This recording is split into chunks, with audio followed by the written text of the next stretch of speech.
창세기 말씀을 계속해서 보고 있습니다. 창세기 내용 전체를 한 번 더 정리를 하면 창세기는 1장에서 50장까지 있는데 크게 두 부분으로 나누어졌다고 했죠. 1장에서 11장까지는 네 가지 큰 사건, 창조, 타락, 홍수 심판, 인구 분산. 12장에서 50장까지는 네 명의 위대한 인물, 아브라함, 이삭, 야곱, 요셉. 한 명을 더 들자면 유다를 들 수 있다. 그렇게 말씀을 드렸습니다. 우리 지난 시간에 창세기 3장에서 처음 사람들이 타락하는 장면을 봤습니다. 하나님께서 아담에게 선악을 알게 한 나무의 열매를 먹지 말라, 먹는 날에는 반드시 죽으리라 하셨는데 사탄이 뱀의 모양으로 와서 그를 깨물어 그들은 속절없이 속아 넘어가게 되었습니다. 이 아담은 모든 면에 있어서 오늘 우리보다도 훨씬 지혜와 지식과 능력이 많은 사람입니다. 그리고 타락하지 않은 채로 죄에 전혀 오염되지 않은 채로 순수하게 그렇게 인생을 출발했습니다. 그런데 문제는 경험이 하나도 없다는 것이었죠. 본인의 경험뿐만 아니라 다른 사람들의 경험이 기록된 책이 단 한 페이지도 없었습니다. 역사가 없었던 것이죠. 그리고 성경 말씀도 없었습니다. 아무것도 없이 단 그가 출발한 것은 하나님의 말씀 한마디를 가지고 출발했습니다. 이 동산에 있는 모든 열매를, 모든 나무의 열매를 임의로 먹되 동산 중앙에 있는 나무의 열매는 내가 먹지 말라. 먹는 날에는 반드시 죽으리라. 이 한 말씀만 가지고 출발을 했습니다. 사실 이 한 말씀이 그에게 생명이 달려있는 말씀이고 또 일생의 운명이 달려있는 아주 중요한 말씀입니다. 우리가 교회에서 듣는 어떤 말씀은 우리의 생명이 달려있는 경우가 많습니다. 그래서 성경 말씀을 생명의 말씀이라고 하지 않습니까? 세상에서 위대한 학자나 철학자의 말에는 다소 진리가 있고 참된 도리가 있을지 모르지만 그렇다고 생명이 달려있거나 영원한 운명이 걸려있지는 않습니다. 성경에서 우리가 듣는 하나님의 말씀은 우리의 생명이 걸려있습니다. 그리고 우리의 영원한 운명도 그 말씀에 따라서 좌우되는 것입니다. 그래서 이 하나님의 말씀을 우리가 가장 소중히 여기고 진지하게 듣고 바르게 이해하고 믿고 순종해야 되는 귀한 말씀인 줄로 믿습니다. 하와가 먼저 유혹을 받는 것을 우리가 잘 알고 있죠. 하와가 사단의 게임을 받게 되고 남편도 게임을 받게 되는데 그 이후에 하나님께서 아담에게 또 하와에게 책임을 물으실 때 그들은 하나같이 잘못했다는 반성이나 혹은 하나님께 용서를 구하는 자세가 되어 있지 않았습니다. 아담은 하나님께서 함께 하라고 주신 여자가 내게 줬기 때문에 내가 먹었습니다 라고 합니다. 그러니까 하나님 괜히 여자를 만들어 가지고 여자가 또 내게 줬기 때문에 여자에게 책임이 있고 또 여자를 만드신 하나님 책임이 있고 나는 책임이 없습니다. 책임을 전가하고 그렇게 변명하는 모습을 봤죠. 또 하나님께서 여자에게 책임을 물었으나 여자는 뱀이 나를 깨었기 때문에 너가 속아서 먹었습니다. 그렇게 말하는 겁니다. 그러니까 여러분 아주 지난 주간에 말씀 나눴죠. 그래서 제한된 그 자유를 아주 너무 최소한의 제한을 주었지만 그 최소한의 제한을 준 것에는 반드시 책임이 따른다고 했는데 선택을 한 자유롭게 선택한 뒤에는 책임이 따르는 법인데 아무도 책임을 지지 않는다는 겁니다. 그래서 죄의 이 자유에는 책임이 따르는데 아무도 책임지지 않는 것이죠. 속아서 먹었든지 이러면 말았든지 간에 못 먹었을 것을 먹으면 죽습니다. 이런 모르고 먹어도 농약을 마시면 죽어야 안 죽어요? 죽지요. 잘못한 것은 잘못한 건데 도무지 아담과 하와는 하나님 앞에 제가 잘못했습니다 이렇게 말하는 생각이 없습니다. 한편으로 생각해 보면 이해가 되죠. 왜냐하면 그들이 하나님께서는 먹지 말라 하셨는데 먹지 말라는 그 말 자체가 감정이나 기분이 별로 좋지 않은 말이죠. 또 먹으면 정녕 반드시 죽을 것이다 했는데 당장 그 즉시로는 안 죽은 겁니다.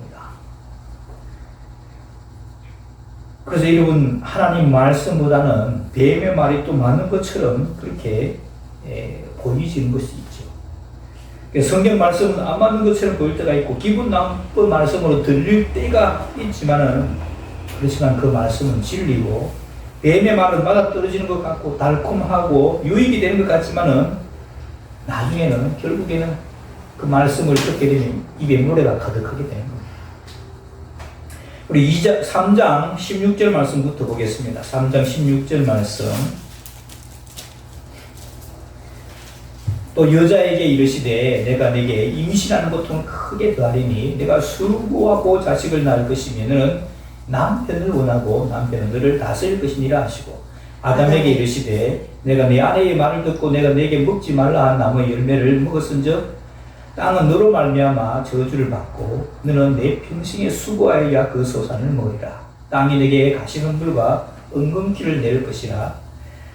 내가 먹을 것은 밭의 채소인즉 내가 흙으로 돌아갈 때까지 얼굴에 땀을 흘려야 먹을 것을 먹으리니 내가 그것에서 취함을 입었습니다. 너는 흙이니 흙으로 돌아갈 것이니라 하시니라.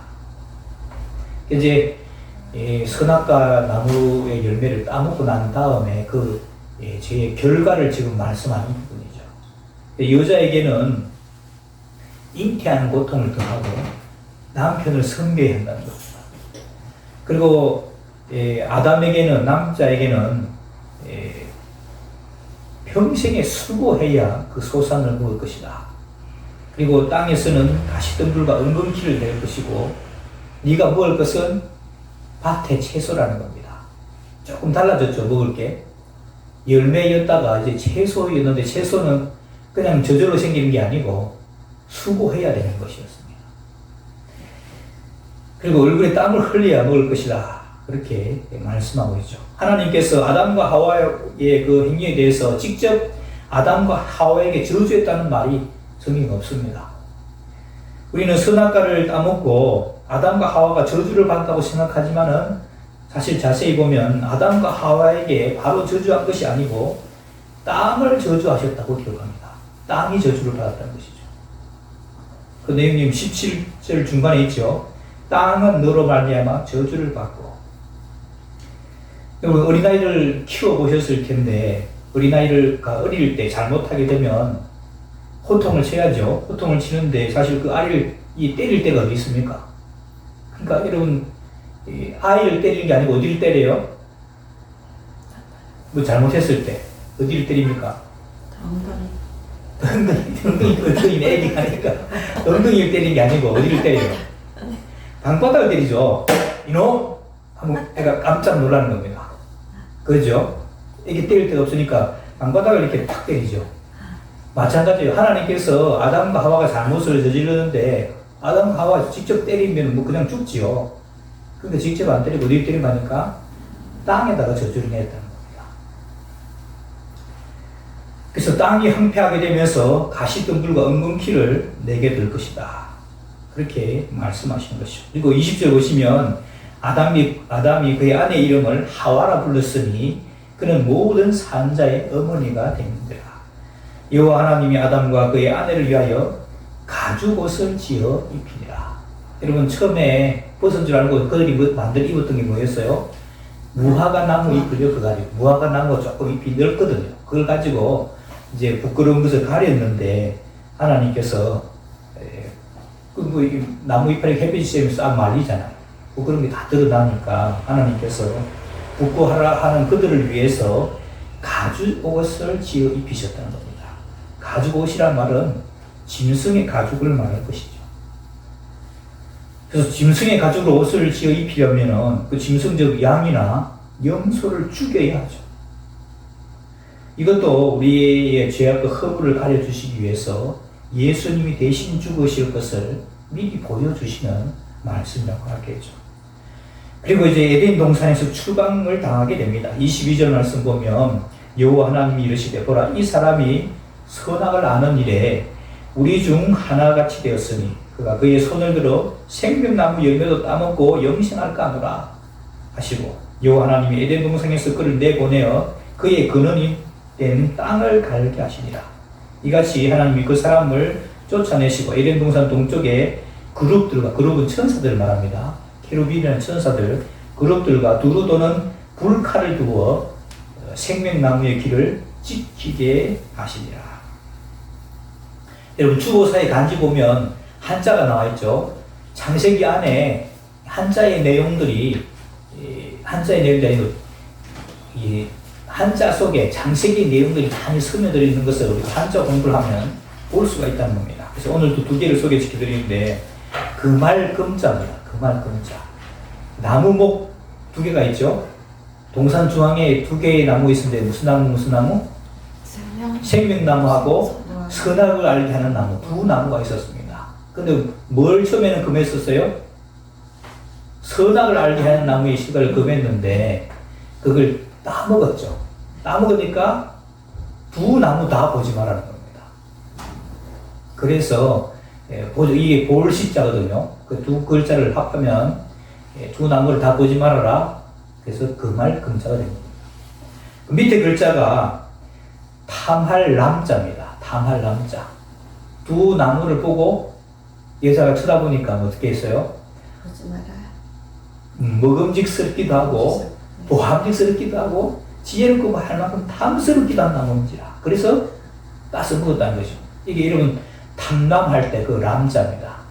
이게 탐할 남자라는 글자죠. 그래서 여러분 이 창세기 내용들이 한자에 많이 스며들어 있다는 것이죠. 그리고 여러분 여기 보면 생명나무 열매 나오죠. 그걸 따먹지 못하게 했다는 겁니다. 창세기는 따먹지 못하게 하고 요한계시록에 가보면 이 생명나무가 또 나와요. 그래서 요한계시록 여러분 22장 2절 말씀 같이 보겠습니다. 요한계시록 22장 2절 말씀 시작. 길 가운데로 흐르더라. 강 좌우에 생명나무가 있어 12가지 열매를 맺되 달마다 그 열매를 내고 그 나무 잎사귀들은 만국을 치료하기 위하여 있더라. 우리가 영원히 살기 위해서는 천국에 가는 것도 중요하지만 거기서 뭘 따먹어야 된다고? 생명나무 열매를 따서 먹어야 되는 겁니다. 그래야 우리가 영원히 살 수 있는 것이죠. 우리 모두 나중에는 천국에서 생명나무의 열매, 영생의 열매를 따서 먹고 영원히 사는 은혜를 누릴 수 있기를 바랍니다. 범죄한 이후에 아담과 하와가 이제 아기를 낳게 되죠. 그리고 오늘 4장 이야기입니다. 우리가 이러면 다 아기를 낳고 또 우리가 아기로 태어나고 하니까 예사로 생각하는데 이건 절대 예사로운 일이 아닙니다. 이 한 아기가 태어난다는 것은 여러분 신비로운 일이죠. 하나님께서 아담과 하와 뱀 셋을 놓고 책임을 물을 때 맨 끝에 하나님 말씀이 여자가 어떤 후손을 낳게 될 끝인데 유자의 후손이라는 것이죠. 그 여자의 후손이 뱀의 머리를 상하게 할 것이다.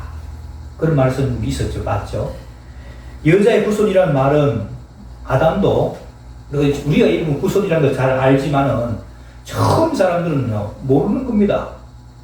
후손을 본 적이 있어야죠. 그리고 하와도 모르는 일이고 천사들도 모르는 일이었습니다. 우리 처음으로 돌아가보면 옛날로 돌아가보면 천사들도 그냥 한꺼번에 창조된 거지 부모가 있는 것도 아닌 거죠. 그래서 천사들이 타락한 사탄도 모르고 귀신도 모르는 그런 것이었습니다. 그래서 이런 여자의 후손이라는 말이 무엇일까? 굉장히 궁금했을 것입니다. 근데 아담과 하와가 잠자리를 같이 한 후에 결국은 이 가인이라는 아들이 태어난 것이죠.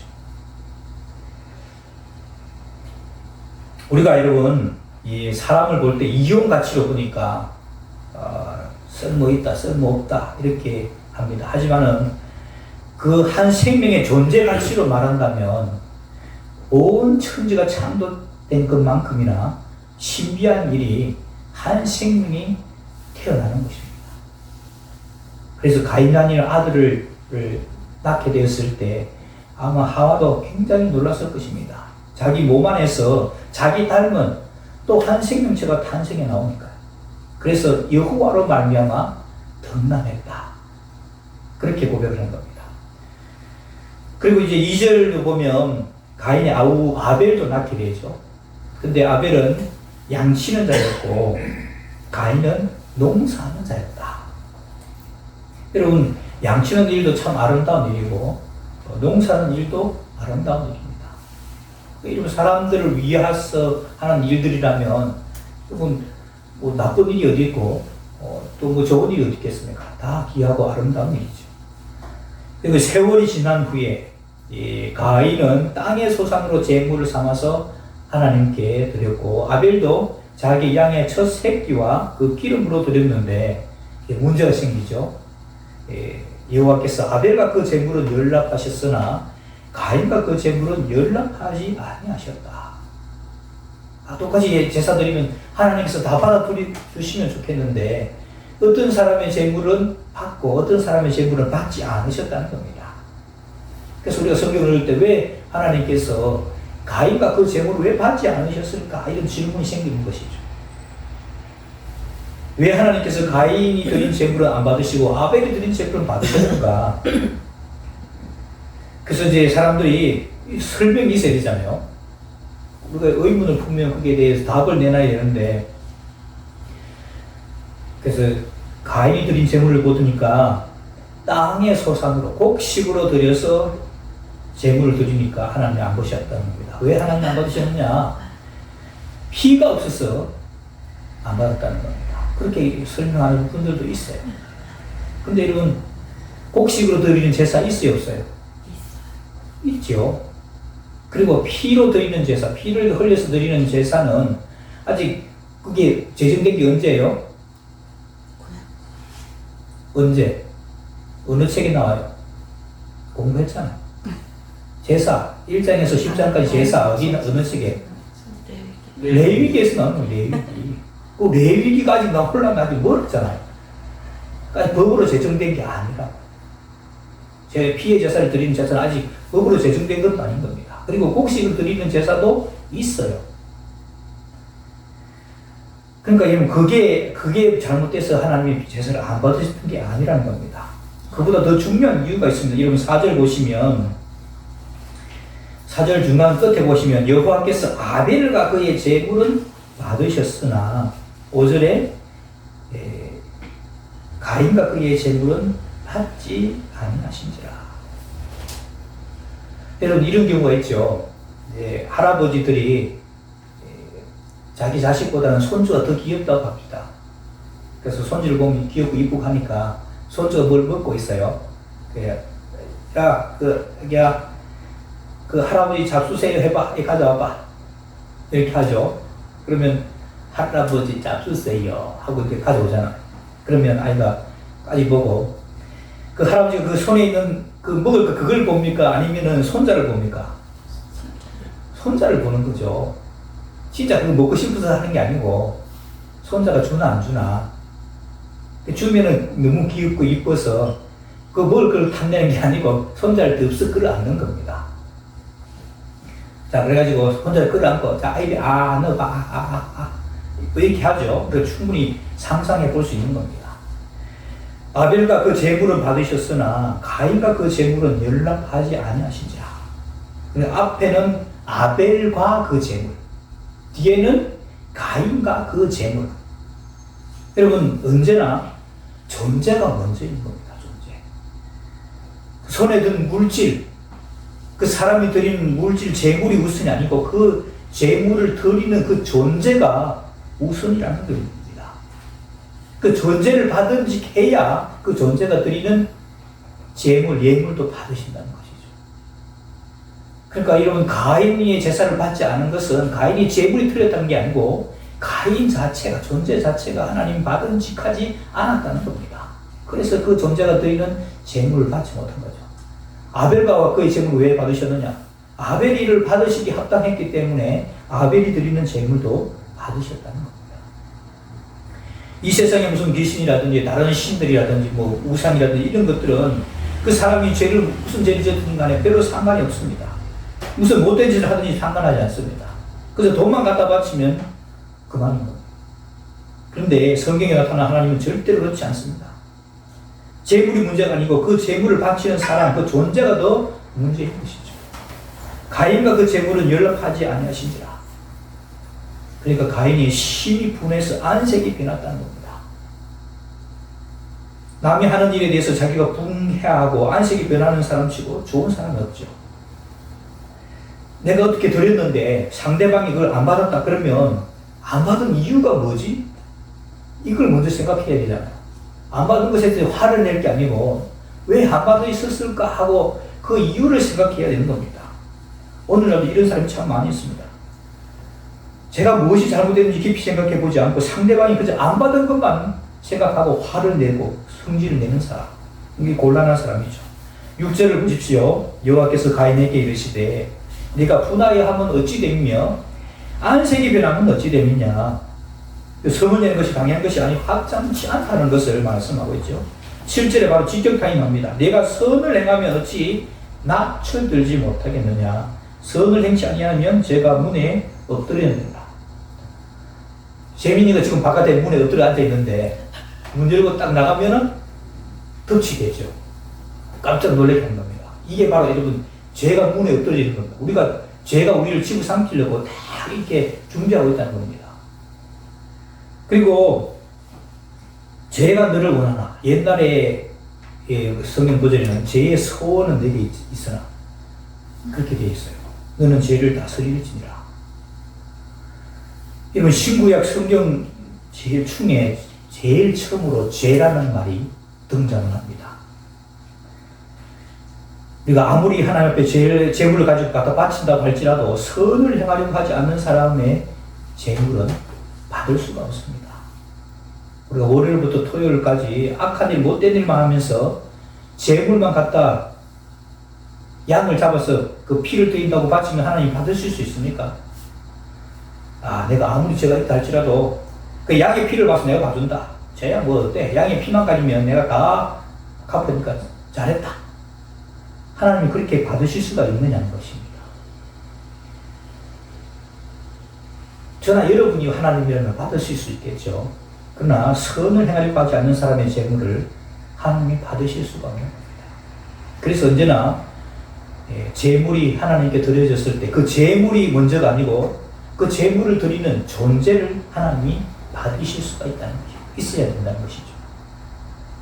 죄가 너를 원하나. 죄의 소원은 내게 있으나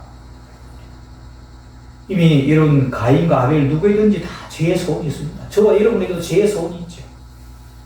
사람마다 못된 짓 하고 싶은 소원이 거의 다 있습니다. 나는 하나도 없다. 그렇게 말하기는 아무리 어렵습니다. 악한 소원, 죄의 소원이 날마다 우리 마음속에서 계속해서 충동질을 합니다. 그렇지만은 너는 죄를 다스려야 된다.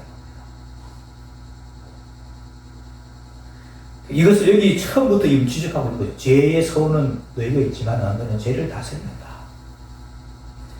8절에 가인이 그의 아우 아벨에게 말하고 그들이 들에 있을 때에 가인이 그의 아우 아벨을 쳐 죽이니라. 여러분 살인이라는 것이 무엇인지도 알지 못한 채 살인사건이 이미 발생합니다. 죄라는 것이 무엇인지도 알지 못한 채 또 못했을 때 죄가 이미 발생해 버렸습니다. 타락이라는 말이 무엇인지 알지 못할 때 이미 타락이 이루어져 버렸습니다. 여러분 3장에는 여러분 과일 하나 딴 것으로 지금 죄가 시작되었죠. 근데 성경책 한 장이 넘어가고 아버지 세대에서 아들 세대까지 넘어가니까 사람을 죽이는 끔찍한 일로 죄의 결과가 커지게 됐다는 것입니다. 처음에는 여러분 죄라는 것이 조그만 것으로 출발할 수가 있습니다. 그렇지만은 그 죄가가 여러분 시간이 갈수록 엄청나게 커진다는 것을 알 수가 있다는 겁니다. 그만큼 죄라는 것이 무서운 것입니다. 그래서 여러분 하나님의 말씀을 우리가 한 말씀이라도 등한히 하다 보면 우리도 알지 못한 사이에 죄의 나라로 떨어질 수 있다는 겁니다. 처음에는 여러분 한 말씀까지 출발했죠.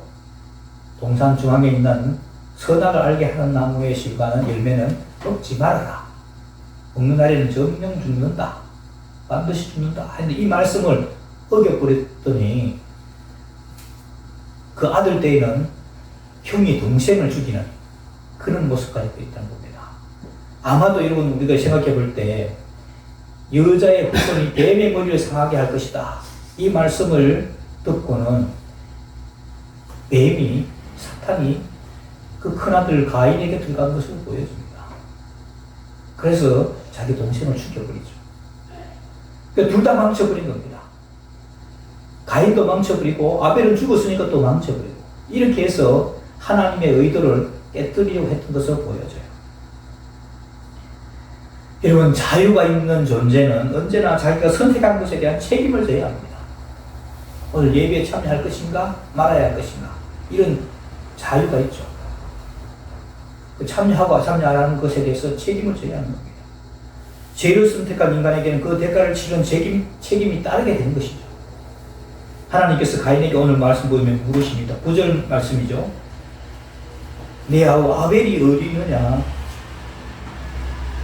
그냥 아벨이 어디 있느냐 이렇게 할 수 있는데 성경은 말하기를 내 아우 아벨이 어디 있느냐? 그가 가로되 내가 알지 못합니다. 내가 내 아우를 지키는 자입니까? 왜 나한테 물어보는 거예요? 이렇게 말합니다. 처음 아담이 죄를 짓고 난 후에 하나님께서 네가 어디 있느냐? 이렇게 물으셨습니다. 이제는 네 아우 아벨이 어디 있느냐 물으셨습니다. 오늘날에도 우리에게 묻고 계실 것입니다. 네 아우 아벨이 어디 있느냐? 네 가족이 어디 있느냐? 네 부모가 어디 있느냐? 네 남편이 어디 있느냐? 몰라요. 내가 그 사람을 지킨 자입니까? 내가 어떻게 알아요? 혹시 가인처럼 말하는 분은 없습니까? 가인처럼 말하지 말기를 바랍니다. 네가 어디 있느냐 이 질문은 하나님과 나와의 그 수직적인 질문이라면 오늘 네 아우가 어디 있느냐? 이 질문은 이웃과 나의 수평적인 질문입니다. 옆에 사람을 챙기라는 권고의 셈인 겁니다. 나 주위에 있는 사람에게 관심과 사랑을 베푸는 우리 모두가 다 되시기를 주님의 이름으로 축원합니다. 기도하겠습니다. 하나님 아버지, 과일 하나 따는 것으로 출발했던 죄악이 이제는 살인을 저지르는 것으로 발전하는 것을 봅니다. 우리들 속에 각자 죄의 소원들이 있지만 죄의 소욕을 이기고 올바른 선택을 하는 하나님의 사람들 되게 하여 주옵소서. 내 자신이 어디 있는지 늘 살펴보게 하시고 나 자신을 살펴볼 뿐만 아니라 주변에 하나님이 사랑하고 돌보라고 주신 우리의 이웃들을 살필 수 있는 마음도 허락하여 주옵소서. 내 부모님을 살피고 내 남편을 살피고 내 가족들이 어디에 있는지 살펴보는 마음을 주옵소서. 예수님의 이름으로 기도하옵나이다. 아멘.